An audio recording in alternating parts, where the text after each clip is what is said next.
नमस्कार, मी मनाली. न्यूज 18 लोकमतमध्ये आपल्या सगळ्यांचं स्वागत. सकाळचे 11 वाजलेत आणि आत्ताच्या या सगळ्या महत्त्वाच्या बातम्या या बुलेटिनमध्ये आपण सविस्तर पाहणार आहोत. बुलेटिनच्या सुरुवातीलाच एक बातमी ती म्हणजे महाराष्ट्र आणि कर्नाटक सीमा प्रश्नावरून राजकारण चांगलंच तापलेलं असताना आता कर्नाटकनं नवी कुरापत काढली आहे. सांगलीमधल्या जत तालुक्यावर दावा सांगण्याचा कर्नाटक सरकार गांभीर्यानं विचार करतंय, असं कर्नाटकचे मुख्यमंत्री बसवराज बोम्मई यांनी विधान केलंय. जतमधील 40 गावांच्या ठरावाचा महाराष्ट्रानं गांभीर्यानं विचार करावा, असंही बोम्मई म्हणाले. पाण्याच्या मुद्द्यावरून सांगली जिल्ह्यातल्या जत तालुक्यामधील 40 गावांना कर्नाटकात सामील व्हायचं असल्याचा गौप्यस्फोट कर्नाटकचे मुख्यमंत्री बसवराज बोम्मई यांनी केलेला होता आणि त्यानंतर आता त्यांनी हे मोठं विधान केलंय आणि त्यामुळेच महाराष्ट्रातल्या जत तालुक्यावर कर्नाटकनं वक्रदृष्टी टाकल्याचं स्पष्ट होतंय.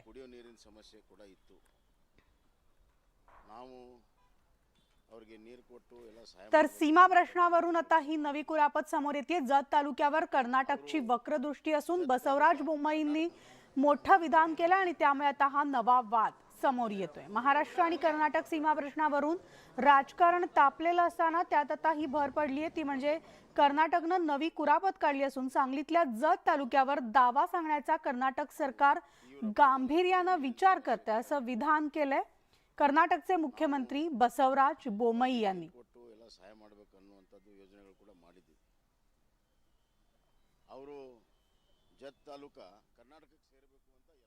त्यामुळे महाराष्ट्र कर्नाटक सीमा प्रश्न पुन्हा एकदा पेटलेला आहे. जतमधील 40 गावांच्या ठरावाचा महाराष्ट्रानं गांभीर्यानं विचार करावा असं बोम्मई म्हणाले आणि याच संदर्भात काही वेळापूर्वी आम्ही बातचीत केली शिवसेना खासदार अरविंद सावंत यांच्याशी. पाहूयात त्यांची प्रतिक्रिया. तुम्हाला कल्पना पाहिजे की आज 23 तारीख आज माननीय सर्वोच्च न्यायालयानं या बेळगाव, कारवार, निपाणी, भालकी, विदर्भातील मराठी माणसं गेली 50-55 वर्ष सर्वोच्च न्यायालयामध्ये आणि सर्व न्यायालयीन व्यवस्थेमध्ये संविधानिक पद्धतीनं आंदोलन करतायत आणि आम्हाला महाराष्ट्रात घ्या अशी भूमिका मांडून सातत्यानं पाठपुरावा करतायत. त्यांची आज पहिल्यांदा सर्वोच्च न्यायालयानं कर्नाटक सरकारला सांगितलं तारखा मिळणार नाहीत, सुनावणीला तुम्ही या आणि तुमचं म्हणणं काय ते मांडा. हे बोलल्याबरोबर त्याला काउंटर कसं करायचं म्हणून हा नवीन त्यांनी मुद्दा काढला. त्यांना ते बेळगाव, कारवार बद्दल काय बोलतायत का बघा. वर आणखी वर सांगतात तुमचंच आम्हाला घ्यायचंय म्हणून. तर हे दादांचं खोटं. भारतीय जनता पार्टीचं डबल इंजिन सरकार 8 वर्षात तिथं बेळगाव मधल्या मराठी माणसावरचा अन्याय कुठेही थांबला नाही. शाळांवरचा नाही थांबला, माणसांवरचा नाही थांबला, भाषिकांवरचा नाही थांबला.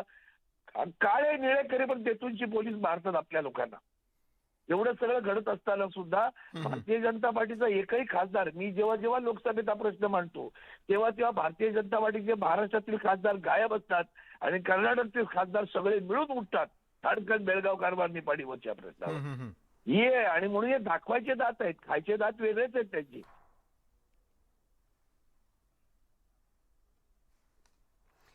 त्याचबरोबर स्थानिक काँग्रेस आमदार विक्रम सावंत यांच्याशी सुद्धा आम्ही काही वेळापूर्वी बातचीत केली आहे. त्यांनी देखील काय म्हटलंय ते देखील ऐकूया. झालेले आणि तशी काही आमच्या भागातल्या लोकांची मानसिकता नाहीये. बर ठीक आहे. आता भौगोलिक दृष्ट्या आमचा भाग मोठा आहे त्यामुळं पहिला प्रामुख्यानं पाण्याची गरज तर आहेच आहे. दुष्काळी भाग आहे. थोडीफार कर्नाटक आणि महाराष्ट्र याच्या संदर्भातनं जरा तुलनात्मक परिस्थिती या भागातल्या लोकांची आहे. ती होत असताना सगळीकडे आज आमच्या शेजारी सगळीकडे इरिगेटेड झालेला आहे. थोडंफार मग आमचाच भाग दुर्लक्षित आहे का अशी थोडीफार भावना लोकांची आहे, नाही असं नाही.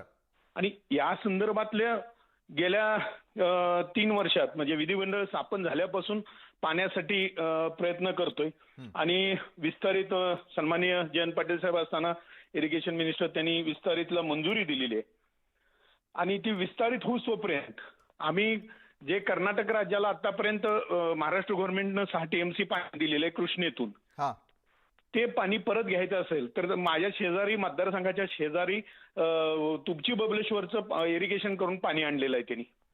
ते 6 TMC पाणी आम्हाला दर वर्षी 1.5 TMC जर मिळालं तर या भागातलं आमची विस्तारित हक्काची होईपर्यंत हे जे शिल्लक असलेलं पाणी जर मिळालं तर या भागातला सुजलाम सुफलाम होईल. अशी लोकांची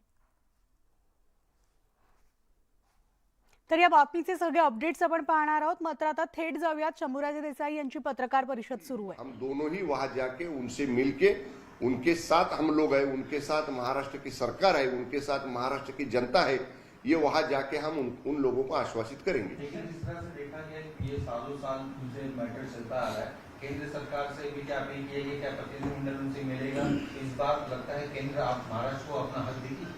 हम लोग ने वो भी डिसाइड किया है कि जल्द ही हमारा ऑल पार्टी हाई लेवल डेलीगेशन सीएम साहब की और डिप्टी सीएम साहब के नेतृत्व में माननीय प्रधानमंत्री जी को और माननीय केंद्रीय गृह मंत्री जी को मिलने के लिए हम लोग जाने वाले हैं और महाराष्ट्र की बात उनके सामने रख के महाराष्ट्र को उनकी तरफ से न्याय मिले ऐसी विनंती हमारे डेलीगेशन की तरफ से हम लोग दिल्ली में जाके प्राइम मिनिस्टर साहब को और सेंट्रल होम मिनिस्टर साहब को करने वाले हैं.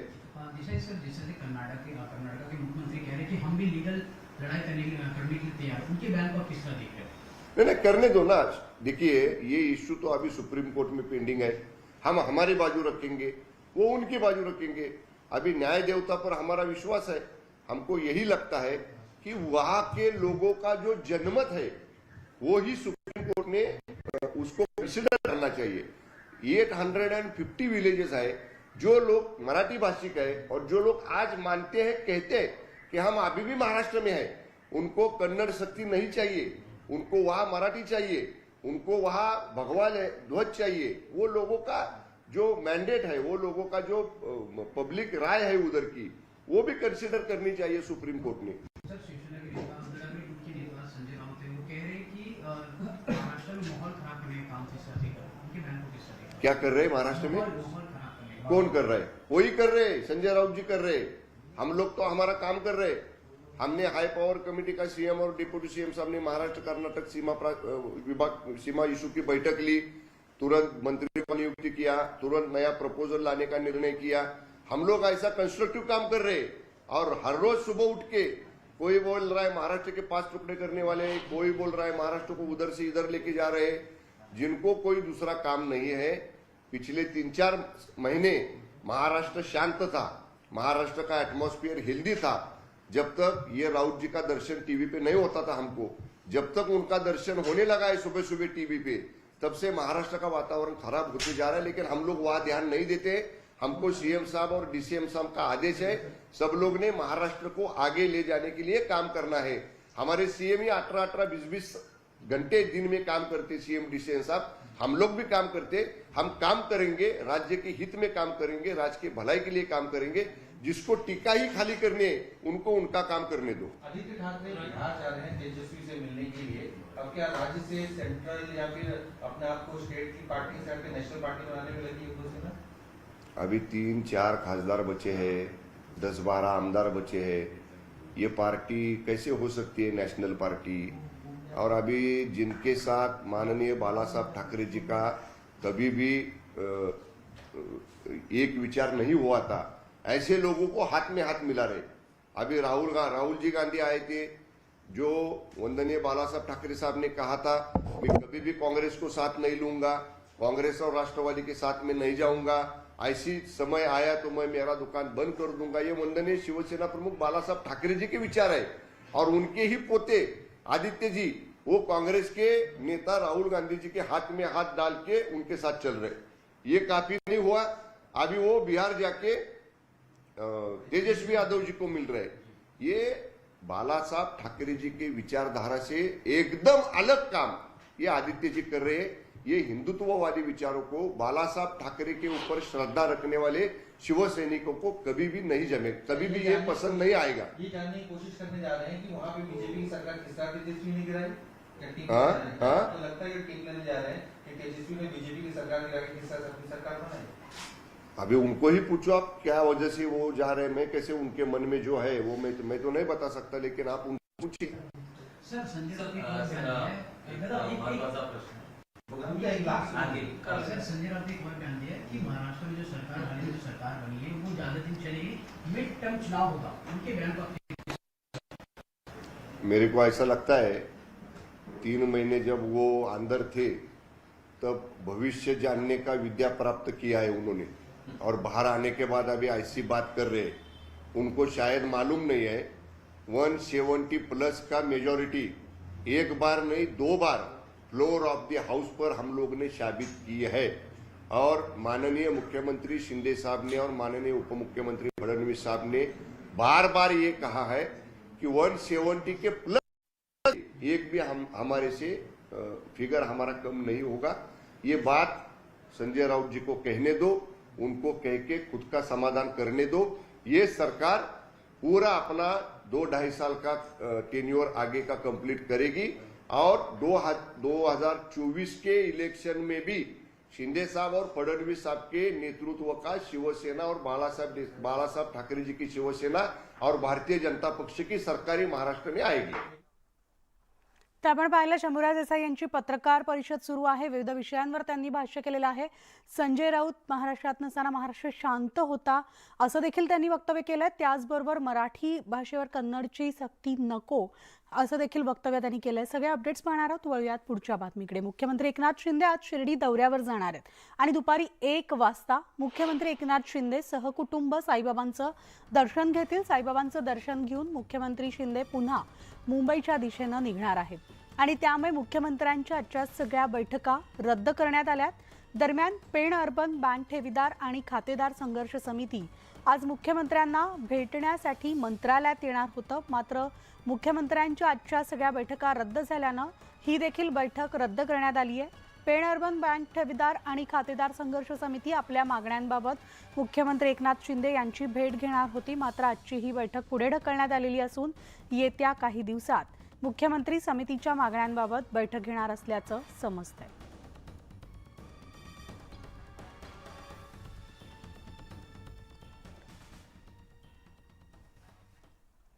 तर आपल्यासोबत आहेत पेण अर्बन बँक संघर्ष समितीचे कार्याध्यक्ष नरेंद्र जाधव।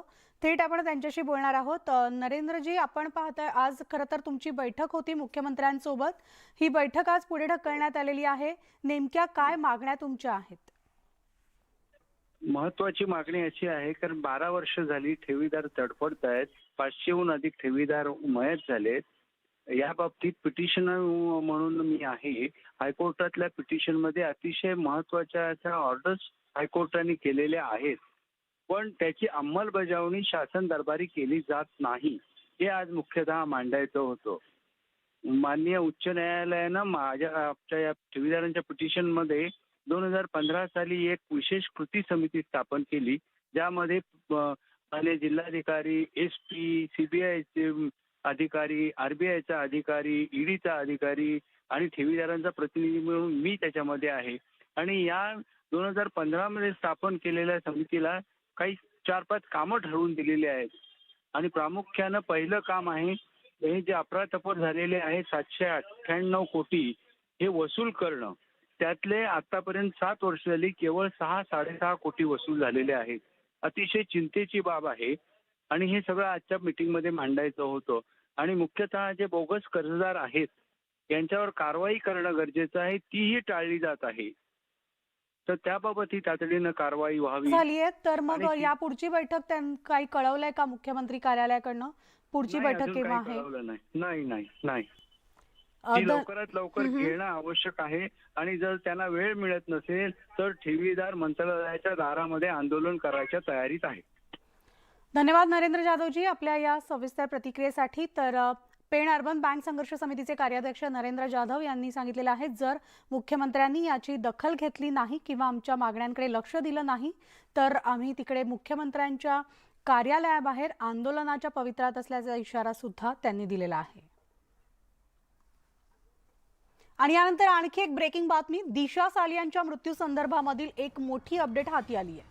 दिशाची हत्या करण्यात आल्याचा अनेकदा आरोप करण्यात आलेला होता, मात्र आता दिशाचा मृत्यू हा अपघाती असल्याचं CBIनं आपल्या अहवालात स्पष्ट केलंय। दारूच्या नशेत दिशा इमारतीवरून पडली आणि तिचा मृत्यू झाल्याचा अहवाल सादर करण्यात आलेला आहे। तर आता ही आपण मोठी बातमी पाहतोय।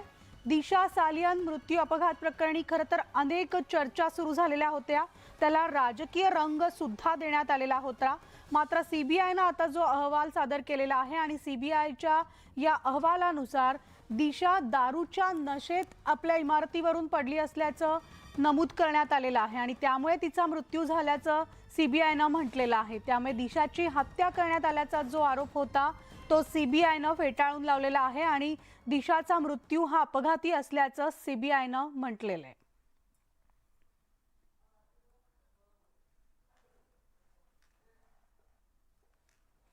आणि यानंतर बघूया पुढच्या बातमीकडे. तर बातमी आहे सत्येंद्र जैन कारागृहात जेवणाचा आस्वाद घेत असतानाचं सीसीटीव्ही भाजपनं जारी केलं.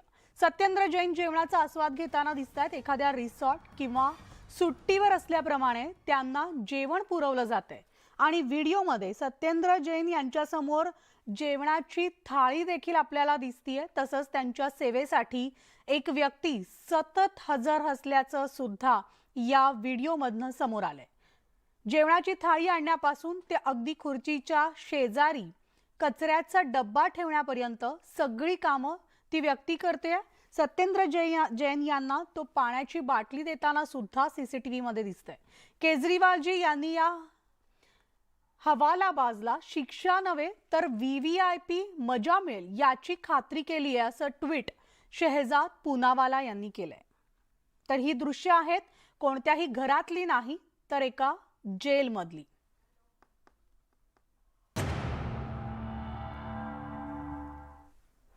आणि ब्रेकनंतर आता एक आणखी मोठी बातमी येते ती म्हणजे श्रद्धा हत्याकांडात एक मोठा खुलासा झालाय. श्रद्धानं तिच्या हत्येची भीती 2 वर्षांपूर्वीच वर्तवलेली होती. आफताब माझी हत्या करू शकतो अशी तक्रार श्रद्धानं पोलिसांमध्ये केलेली होती.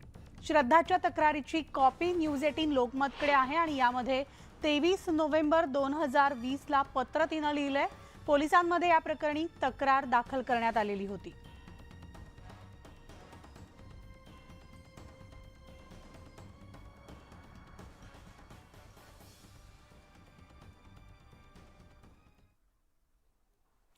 रत्नागिरी जिल्ह्यामधील दापोली मुरुड समुद्रकिनाऱ्यावरील गेले अनेक दिवस वादग्रस्त ठरलेल्या साई रिसॉर्टवरून पुन्हा 3रा गुन्हा दाखल झालाय. माजी मंत्री अनिल परब यांच्या पाठोपाठ आता सदानंद कदम यांच्या विरोधात देखील गुन्हा दाखल झालाय. भाजप नेते किरीट सोमय्या यांनी ट्विटरवरून ही माहिती दिली आहे.